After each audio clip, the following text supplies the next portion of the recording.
Hello and welcome to my unboxing and review of this new card terrain from Games Workshop. The set is called No Fear. It's difficult to guess why. It contains a card bunker, some playing mat and some other stuff we'll see inside. It's a first card terrain from Games Workshop for many years. Okay, so we get some bases, dice, always helpful, and some colorful plastic inserts that protected the box during transport. Some more bases, and an instruction booklet explaining how to play the game. Nice. On the bottom there's the playing mat, a ruler and some transfer sheet. I really like the new flexible plastic rulers. They are quite safe if you're playing with kids. There's less risk of eye injury. Okay, and the terrain itself. As you see, it's a bunker/landing pad, quite neat. However, it's a box lid and it's visible and you can clearly feel it. Now let's have a look at the playmat. It looks quite nice, like a picture of the Cityfight terrain board Games Workshop produces. However, it's paper, so it won't last you long. Really neat. The creases will stay there. It's another problem with paper mat. And there is this pretty booklet explaining what Warhammer 40k is. Let's have a look inside. Some nice painting tutorials, a lot of them. If you're collecting Ultramarines or Nurgle, it can be really helpful. How to use your new bunker in your place. There are a lot of information about how to start playing Warhammer 40k. Using this bunker and playmat, of course. Quite nice. I really like those tutorial missions. They really help you to learn the game and teach it to others. Full basic Warhammer 40k rules. They are now printing them everywhere, which is really useful. Data sheets for Nurgle and Ultramarines. But enough of that. Let's take the terrain for a spin. The creases are really difficult to work with. Let's place the bunker. It doesn't stay put very well. I will try to put some miniatures. Okay, here goes some demons. We will reach you up there, Space Marines. No problem. And the demonic engine on the other side. As you can see, it's very wobbly. The Space Marines look like they will fall out any moment now. So, let's try to fix it. It's a box lid, but perhaps we can turn it into a proper box. Then it will be as sturdy as my cardboard bunkers. I start by opening the lid so that it turns into a sheet of textured paper. See, if you do it carefully, you can do it without a scratch. Nice. We get this piece of paper with now nice printout. I will use it basically as a wallpaper. But first I have to measure it carefully. The cardboard innards have to be really well fitted. The corner bits are no more needed.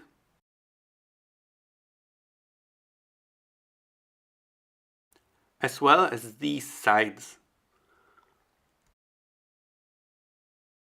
I'm very carefully opening these sides and cutting off some more unnecessary bits.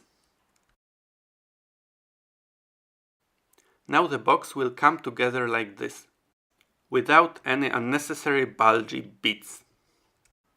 The next step is to make edges more edgy.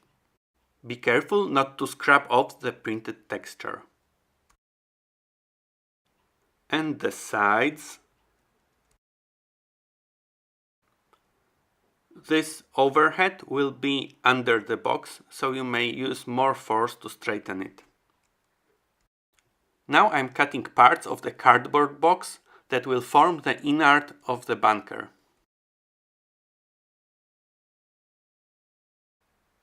I have to be really precise as the box will have to fit perfectly into the original box.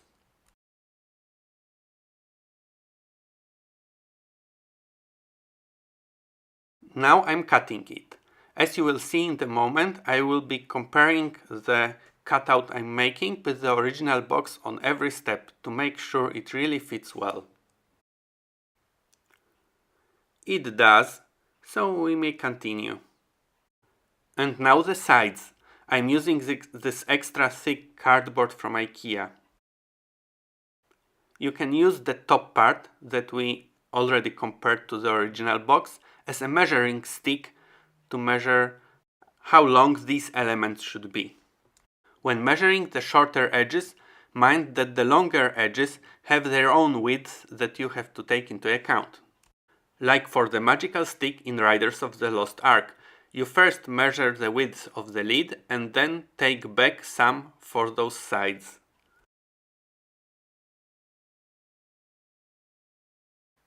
Another fitting, you have to do it often to make sure it fits really perfectly. Cutting some unnecessary parts, closely fitting. Eventually it has to fit like this. Okay, now we can start to glue it together. As we will be forming a box, you can use a lot of white glue and you don't have to care about warping. And the sides. Masking tape is great for keeping this together during gluing.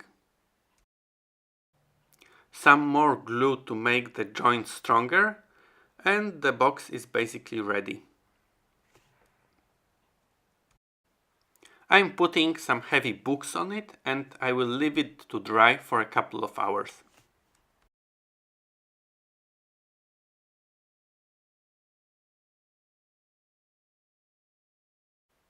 Now that the inner box is dry, I can start working on it again.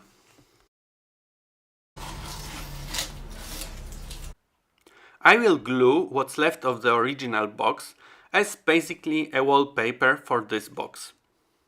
As you can see, I'm using a lot of glue.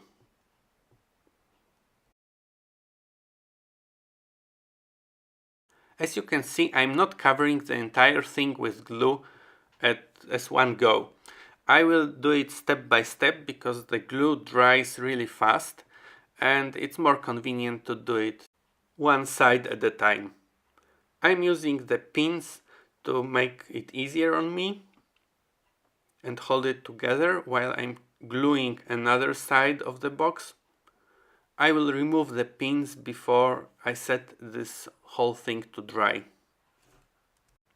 Corners require some extra attention and even more glue. Here come the books again, and we'll leave it for a couple of hours.